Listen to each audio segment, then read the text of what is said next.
자, MBC를 상대로 제기한 2차 방송금지 가처분 신청은 취하됐습니다. 하지만 법원의 판단을 기다리는 게 또 하나 있죠. 김건희 씨의 전화통화 내용을 유튜브 채널 서울의 소리가 공개할 수 있는지 여부입니다. 서울의 소리 측과 김건희 씨 측의 입장을 함께 들어보시죠.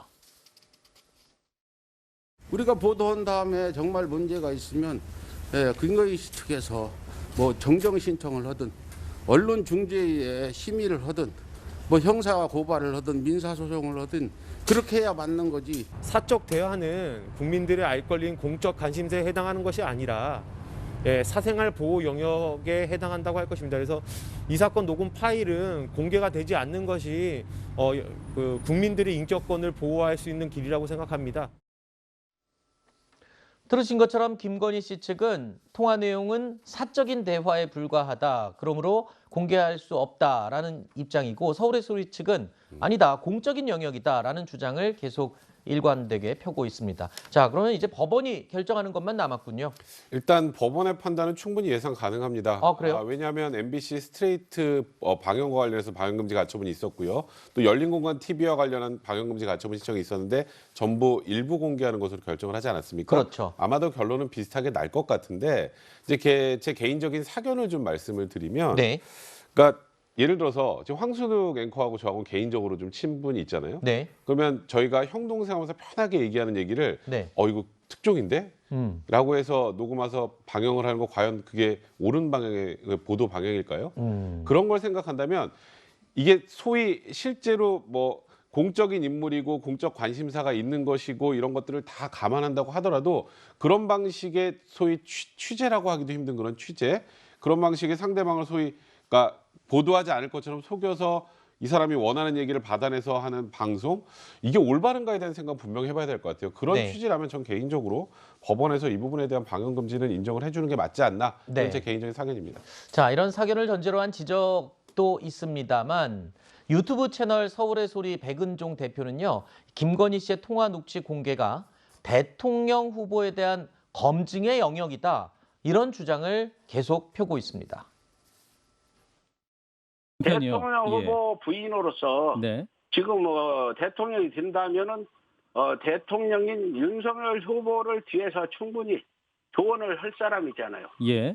이런 사람들을 검증을 하는 거는 당연한 거고, 아무래도 서울의 소리는 편향적인 그런 유튜브 언론이라고 여러분들이 생각하기 때문에 우리가 보도를 하게 되면 저거 믿을 수 있나, 저 거짓말 아니야, 이런 의구심을 가질 수 있기 때문에 예.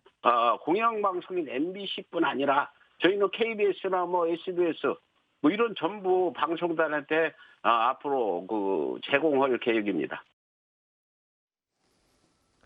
자, 이런 가운데 어제 법원 심리 당시에 이 자리에서 재판부가 이 백은종 대표에게 이렇게 물었습니다. 자, 형평성 차원에서 그렇다면 이재명 후보의 형수 욕설 녹취도 함께 공개하는 것에 대해서 어떻게 생각하냐 이렇게 물어봤는데요. 이에 대해서 백은종 대표가 이런 답을 해서 또 논란이 되고 있습니다. 어떻게 대답했냐면요. 우리가 추구하는 바를 달성하기 위해서는 편향적인 보도를 할 수밖에 없다라고 말을 했다는 겁니다. 자, 여기에 백은종 대표가 이재명 후보의 온라인 홍보 플랫폼에서 이재명 후보를 지지하는 칼럼을 최근까지 써왔던 사실이 추가로 알려지기도 했습니다.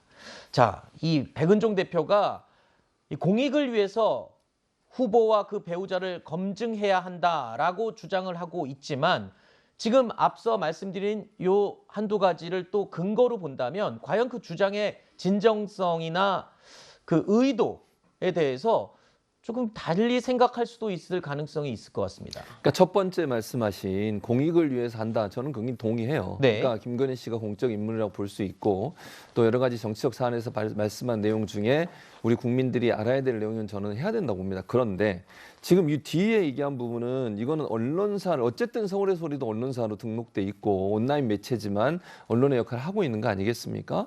그런데 편향적 보도를 할 수 있다. 이렇게 발언하는 건 저는 부적절하다고 생각합니다. 우리가 원하는 것을 네. 얻기 위해서는 편향적인 보도를 할 수밖에 없다. 이 말은 부적절하다라고 당연히 보시는 그렇죠. 거죠. 언론사 대표로서 할 말은 아니라는 얘기를 하는 거예요, 네. 제가. 아니, 그러니까 백은종 대표가 개인적으로 생각하시는 거는 자유입니다. 그걸 제가 뭐라고 얘기할 수 없고 또 백은종 대표가 어떤 특정 후보를 지지할 수도 있다고 봐요. 그러나 공식적으로 언론에 나와서 이 편향적 보도를 할 수 있다고 발언하는 것 자체는 대단히 부적절하다고 제가 말씀을 드리는 것이고요. 네. 취지는 이런 것 같아요. 그러니까 서울의 소리 또는 뭐 개인일 수도 있겠죠. 백은종 대표가 추구하는 정치적 어떤 목표를 달성하기 위해서라는 전제인 것 같은데 그렇다 하더라도 언론사의 대표가 이런 네. 말을 하는 것은 저는 타당하지 않다고 보고 개인적으로 어떤 생각을 갖고 있든 공개적인 장소에서 언론사 대표가 이런 편향성이 있는 듯한 발언을 하는 것은 네. 이거는 비판받을 수밖에 없는 사안이라고 생각이 듭니다. 알겠습니다. 자, 유튜브 채널 등을 통해서 김건희 씨 녹취 내용이 추가로 더 공개가 된다면 윤석열 후보에게 과연 어떤 영향을 줄지에 관심도 쏠리고 있습니다.